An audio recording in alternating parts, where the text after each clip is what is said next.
Hi, I'm Dr. Cherrie and I'd like to tell you about how Jhpiego's simulation and practice-based low-dose, high-frequency, or LDHF, training approach supports improved learning outcomes compared to traditional training methods.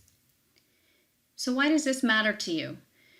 Countries spend millions of dollars pulling providers out of the workplace to deliver classroom-based training, but they still don't necessarily see improvements in client outcomes.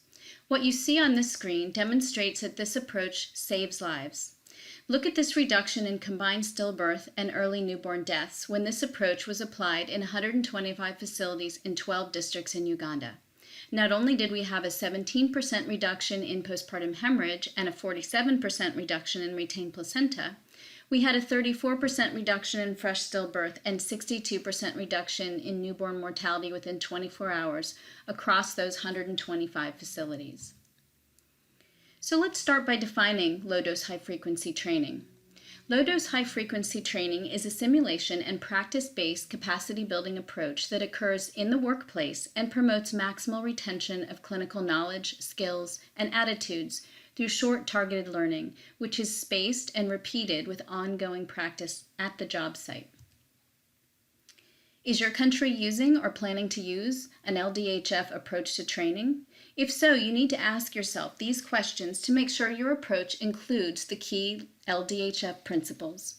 First and foremost, the LDHF approach is very practical. It focuses on learners becoming competent in the skills they need to do their jobs.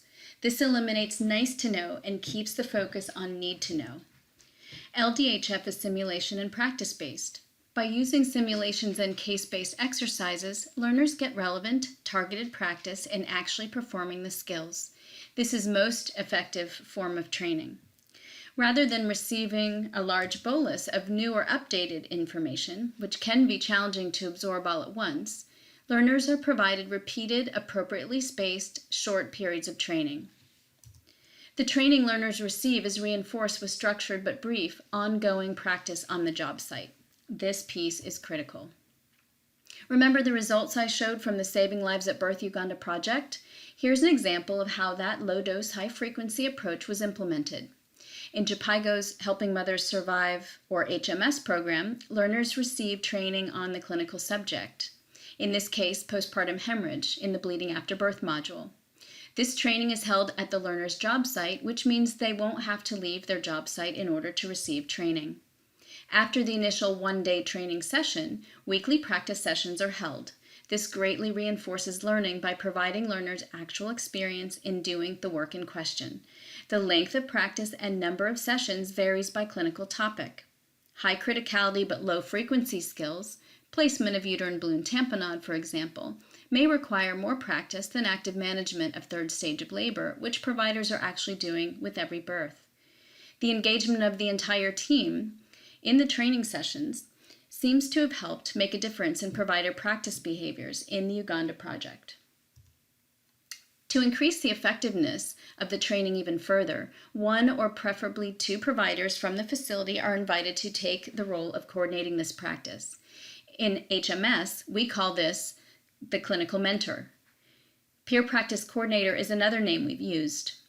This person is assigned to remind learners about the importance of practice and to ensure that it happens. Clinical mentors work one-on-one or in small groups for 10 to 15 minutes once per week. This allows real-time interaction, feedback, and problem solving, which helps to ensure questions are answered and problems are addressed. It is also an opportune time to hold simulations of clinical emergencies for the entire team. Keeping with LDHF principles, 2 months after completing the learner intervention for postpartum hemorrhage, we repeated this cycle with Helping Babies Breathe in Uganda. As noted by the Association for Talent Development, formerly the American Society for Training and Development, telling ain't training. For more information, find the low-dose high-frequency briefer on the education and training of my Jhpiego page. Placing learners in a classroom and delivering a lecture is not an effective approach to clinical training. In addition to being provided with knowledge, adult learners need hands-on practice and the chance to exercise newly developed clinical decision-making. To be most effective, providing learning in the workplace and providing enough practice and feedback in skill performance helps improve changes in provider performance. When learning occurs in bite-sized chunks and is repeated, learning outcomes are improved. Facility-based support for practice is crucial to successful skill transfer into the workplace, as it will ensure ongoing learning takes place, which results in improved provider performance and better health outcomes.